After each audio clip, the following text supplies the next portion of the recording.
Buscamos en la palabra de Dios en el libro de Gloria al nombre del Señor. Hebreos capítulo 9, verso 1 en adelante. Hebreos 9, 1 en adelante.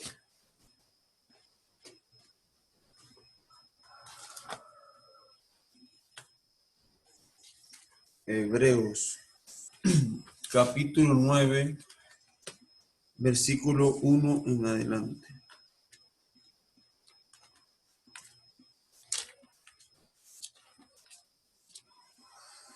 Habíamos hablado acerca de los ingredientes, ¿verdad? O la composición del incienso. Digamos que si hablamos de la composición del incienso, que representa la oración y que habla de los elementos composicionales de una oración en el espíritu, vamos a ver cómo esta oración en el espíritu es una construcción, es una edificación. Gloria al nombre del Señor. Es una edificación. Buscamos el libro de Hebreos capítulo 9.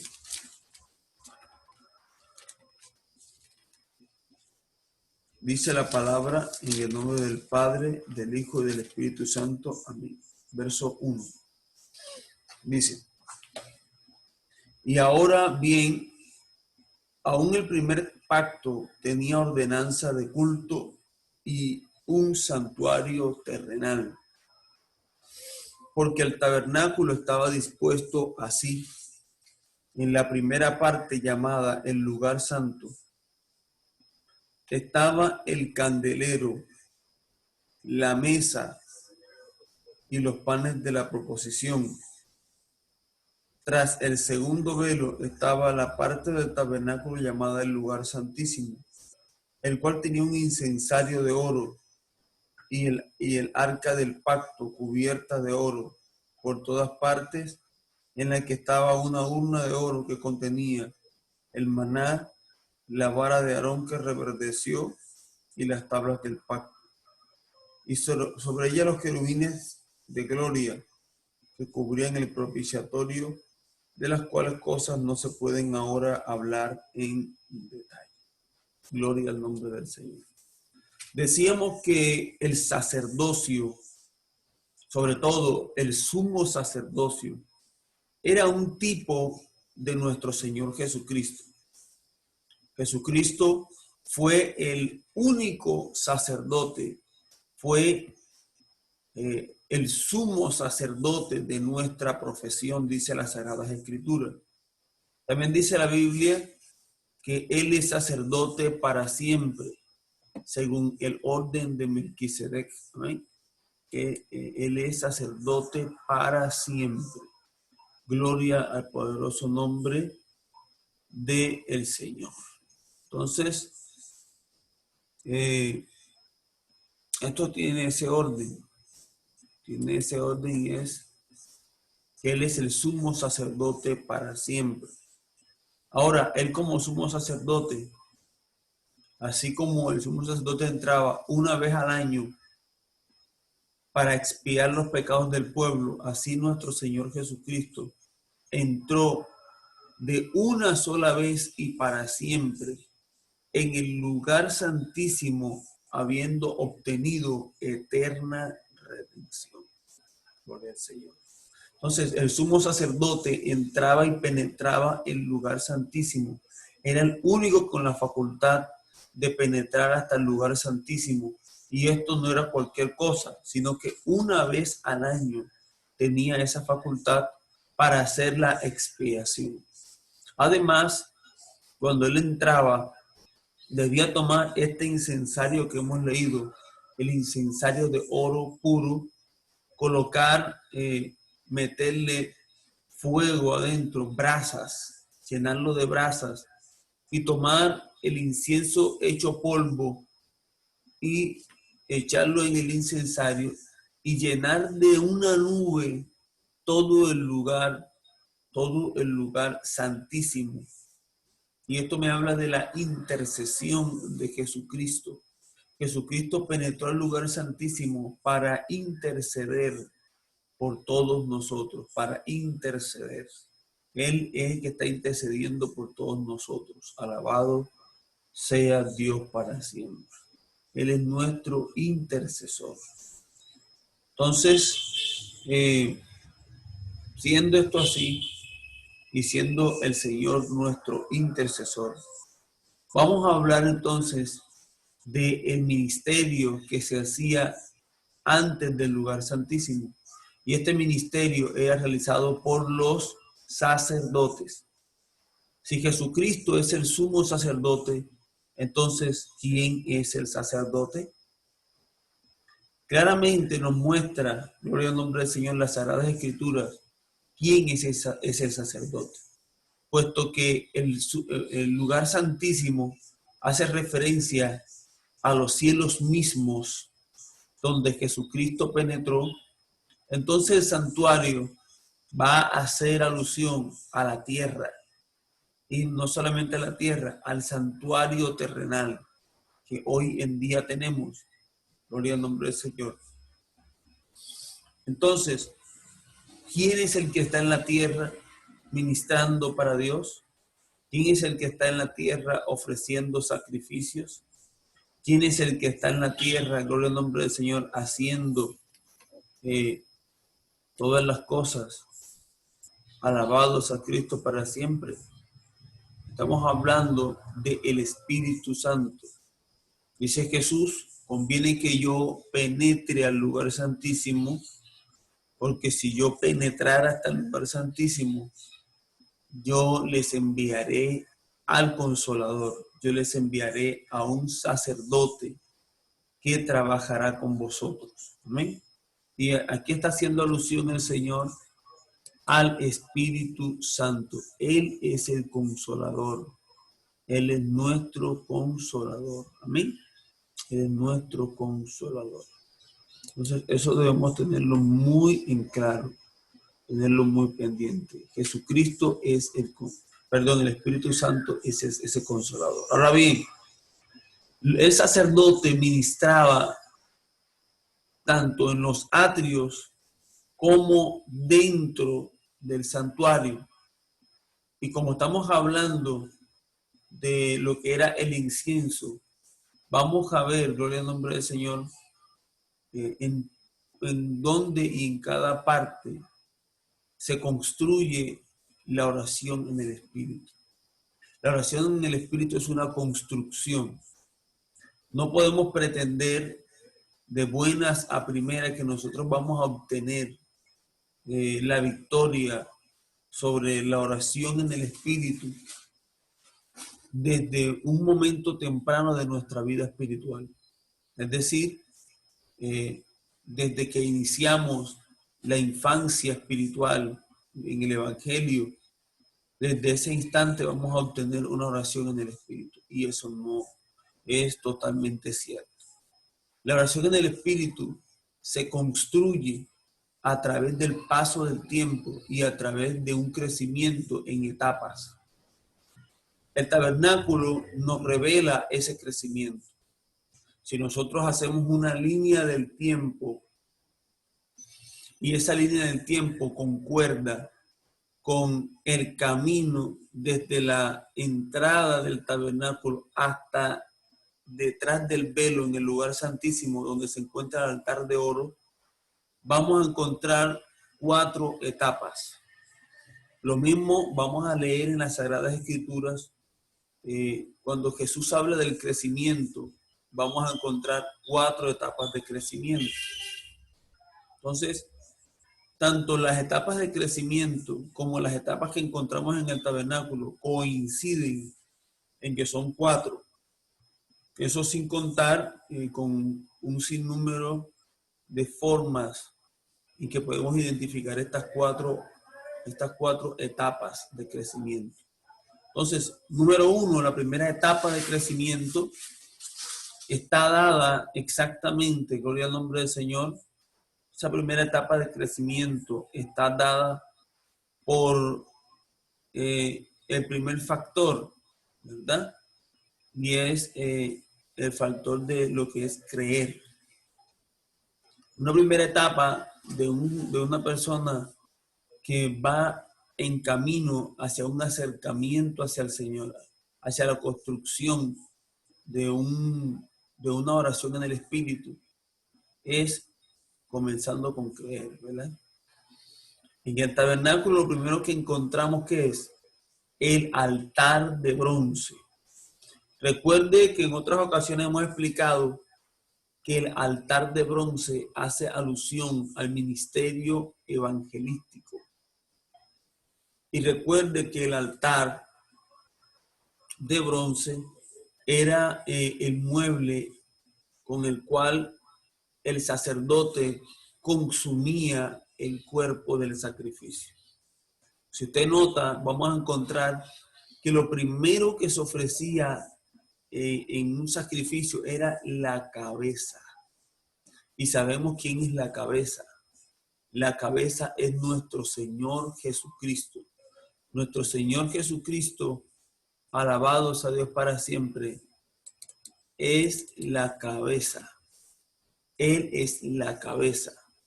Y Él como cabeza fue ofrecido por el Espíritu Santo primero.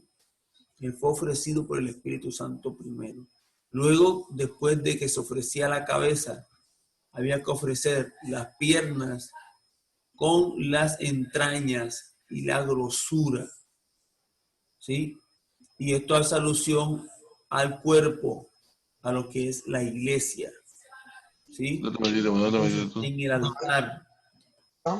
el altar, gloria al nombre poderoso del Señor, en el altar de bronce se ofrece el cuerpo. Por eso, si nosotros leemos en el libro de Romanos, capítulo 12, vamos a encontrar en el versículo 1 que el apóstol Pablo dice: os ruego por las misericordias de Dios que presentéis vuestros cuerpos en sacrificio vivo, santo y agradable a Dios, que es vuestro culto racional. Nos está hablando de un culto y nos está hablando, alabados a Dios para siempre, alabados a Dios para siempre, del cuerpo, del ofrecimiento del cuerpo, del sacrificio del cuerpo, alabados a Dios para siempre. Entonces, es en el altar donde a través del ministerio evangelístico, la iglesia aprende a ofrecer su cuerpo en sacrificio vivo, en sacrificio santo y en sacrificio agradable a Dios. Es a través de esta etapa donde la iglesia aprende a amar al Señor con todas sus fuerzas. Bendito sea Dios para siempre.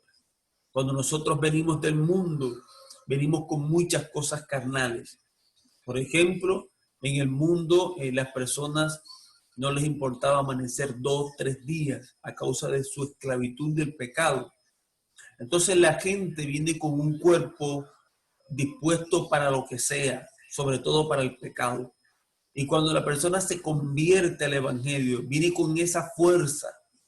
Y es allí donde el ministerio evangelístico, a través de la administración que les dada, aleluya, le enseña al nuevo creyente a poder adorar, a poder orar al Señor con todas sus fuerzas.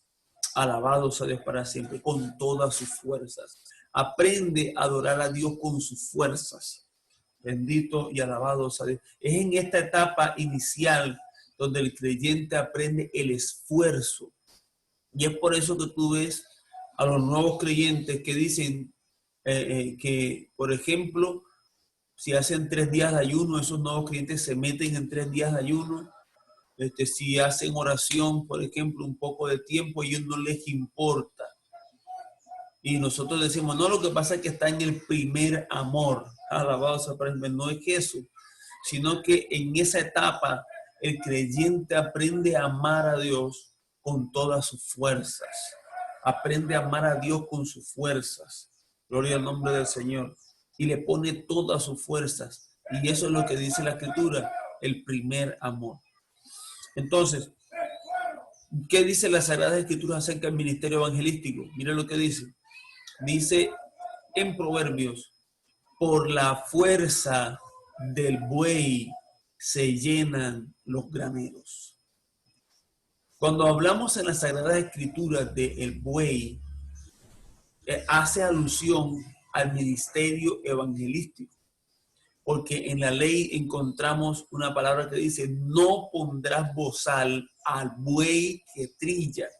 Y esto hace alusión a los evangelistas, los que predican el evangelio. Aleluya, que tienen también el derecho de comer del evangelio, de vivir del evangelio. Por eso dice, el que predica el evangelio, viva del evangelio. Entonces, y la Escritura dice, no pondrás bozal al buey que trilla, es decir, no le impedirás a la voz para siempre que el buey que está trabajando con su fuerza pueda también participar de la bendición, gloria al nombre del Señor, del trabajo que está haciendo. Gloria al Señor. Entonces, nótese que el ministerio evangelístico tiene que ver con la fuerza. Y cuando hablamos de fuerza estamos hablando de poder. Es un ministerio de poder. Es un ministerio de empuje, de esfuerzo. También en el Antiguo Testamento el ministerio evangelístico era representado, alabados para siempre, con lo que era los guerreros o los soldados o los generales o la parte militar. Y sabemos que la parte militar es una parte de esfuerzo. Tanto así que a los más valientes los llamaban esforzados, porque aunque estaban cansados, llevaban su cuerpo a límites inimaginados.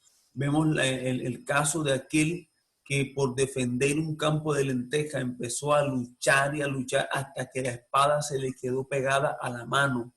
Nos está mostrando un esfuerzo. Estamos hablando de aquel que blandió su lanza y mató 300 hombres. Usted sabe lo que es matar 300 personas. Aleluya. Es un hombre esforzado, un hombre de fuerza, un hombre que a causa de su corazón tan valiente, empieza a blandir su lanza y empieza a matar y a matar y a matar. Y mató 300, gloria al nombre de esa persona, y quizás se cansó. Pero ¿qué hizo? Encima del cansancio se esforzó. Porque el ministerio evangelístico es un ministerio de esfuerzo, es un ministerio de poder, es un ministerio que lleva el cuerpo, su propio cuerpo al sacrificio. Aparte de eso, si nosotros leemos la Sagrada Escritura, tanto en el libro de Marcos, se nos muestra a Jesucristo como evangelista y se nos muestra un Cristo que oraba 12 horas, 12 horas. Dice la Biblia que desde las 6 de la tarde hasta las 6 de la mañana el Señor se encontraba ante la presencia de Dios clamando de manera agresiva. 12 horas orando, 12 horas clamando. Entonces, y eso estamos hablando del inicio del ministerio de Jesús, cuando Jesús emprendió su ministerio como evangelista. Si lo vemos en el libro de Marcos, capítulo 1 y capítulo 2, vemos a Jesús como evangelista, predicando desde la mañana hasta la tarde y que hacía muchas señales, sanidades, milagros, liberación. Estamos viendo a Jesús como evangelista. Entonces, en una etapa de construcción de mi vida espiritual, de mi vida de oración, lo primero que Dios va a construir en esta vida de oración es el esfuerzo.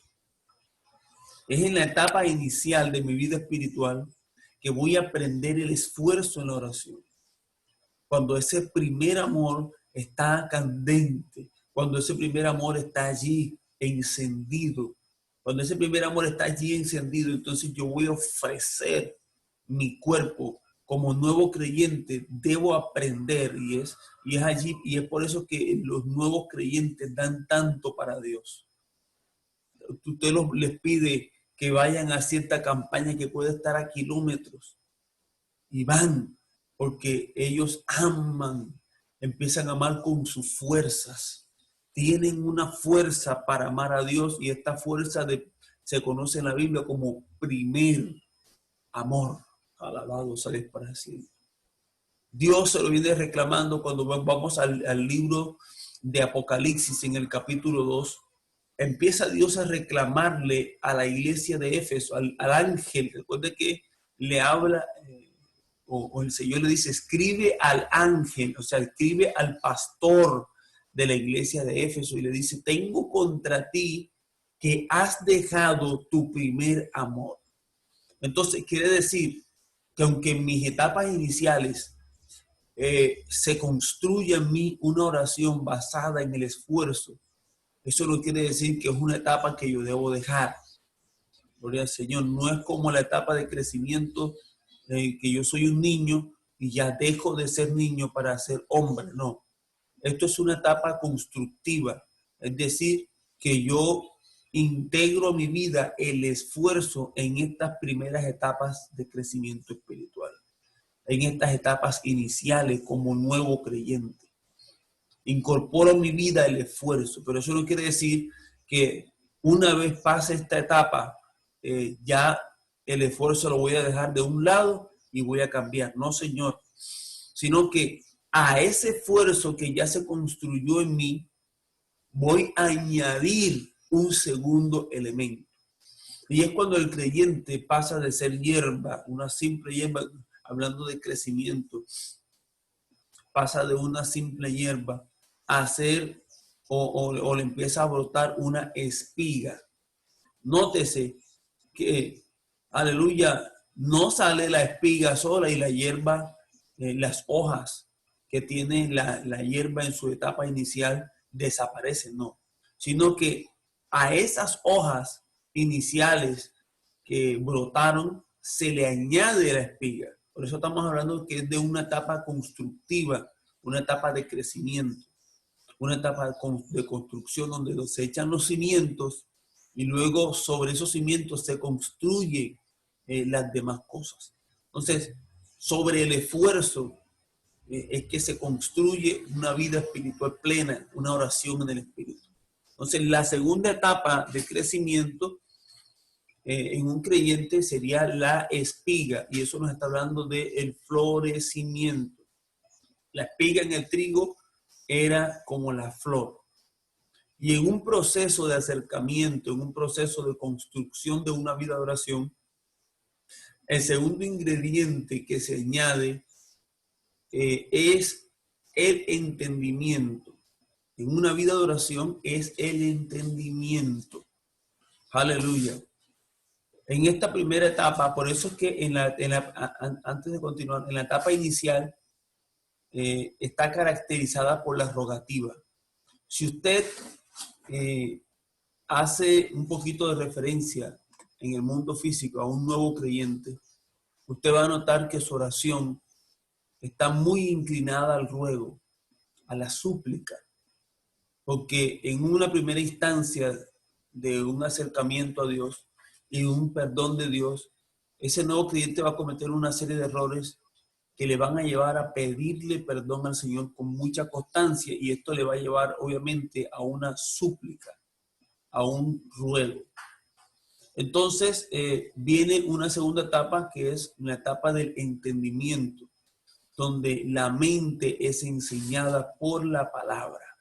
Y es cuando este nuevo creyente empieza a ser trabajado o empieza a recibir la formación del maestro. La formación del maestro. El maestro empieza a enseñarle las sagradas escrituras, empieza a enseñarle la palabra de Dios. Y esto le va a dar a este nuevo creyente un entendimiento y su oración va a empezar a cambiar. Cuando viene el conocimiento de la verdad, aleluya, la verdad empieza a ser lo que empieza a ser libre.